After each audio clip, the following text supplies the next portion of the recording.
سورۃ البقرہ۔ اس سورت کا نام سورہ بقرہ ہے اور اسی نام سے حدیث آثار صحابہ میں اس کا ذکر موجود ہے۔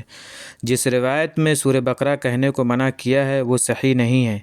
تعداد آیت 286 ہے اور کلمات 6221 اور حروف 25500 ہیں۔ یہ سورت مدنی ہے، یعنی ہجرت مدینہ طیبہ کے بعد نازل ہوئی، اگرچہ اس کی بعض آیات مکہ مکرمہ میں حج کے وقت نازل ہوئی ہیں مگر وہ بھی مدنی کہلاتی ہیں۔ سورہ بقرہ قرآن کریم کی سب سے بڑی سورت ہے اور مدینہ طیبہ میں سب سے پہلے اس کا نزول شروع ہوا اور مختلف زمانوں میں مختلف آیتیں نازل ہوتی رہیں، یہاں تک کہ ربا یعنی سود کے متعلق جو آیات ہیں وہ حضرت صلی اللہ علیہ وسلم کی آخری عمر میں فتح مکہ کے بعد نازل ہوئیں، اور اس کی ایک آیت وَاتَّقُوا يَوْمًا تُرْجَعُونَ فِيهِ إِلَى اللَّهِ تو قرآن کی بالکل آخری آیات ہے جو 10 ہجری میں 10 ذی الحجہ کو منی کے مقام پر نازل ہوئی، جبکہ حضور صلی اللہ علیہ وسلم حجۃ الوداع کے فرائض ادا کرنے میں مشغول تھے، اور اس کے 80-90 دن کے بعد حضور صلی اللہ علیہ وسلم کی وفات ہوئی اور وحی الہی کا سلسلہ ہمیشہ کے لیے ختم ہو گیا۔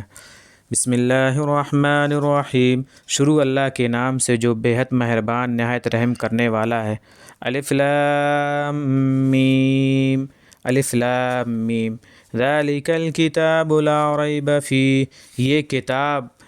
کوئی شبہ اس میں نہیں، ھدی للمتقین، ہدایت ہے اللہ سے ڈر رکھنے والوں کے لیے، الذین یؤمنون بالغیب، جو غیب پر ایمان رکھتے ہیں،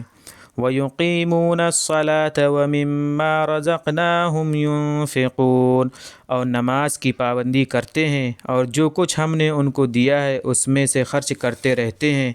وَالَّذِينَ يُؤْمِنُونَ بِمَا أُنزِلَ إِلَيْكَ وَمَا أُنزِلَ مِن قَبْلِكَ، اور جو لوگ ایمان رکھتے ہیں اس پر جو آپ پر اتارا گیا اور اس پر جو آپ سے قبل اتارا گیا ہے، وَبِالْآخِرَةِ هُمْ يُوقِنُونَ، اور یقین تو بس آخرت ہی پر پورا رکھتے ہیں۔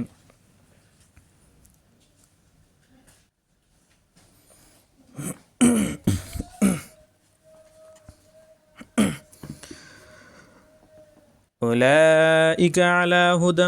من ربہم واولئک ھم المفلحون، یہی لوگ اپنے پروردگار کی طرف سے ہدایت پر ہیں،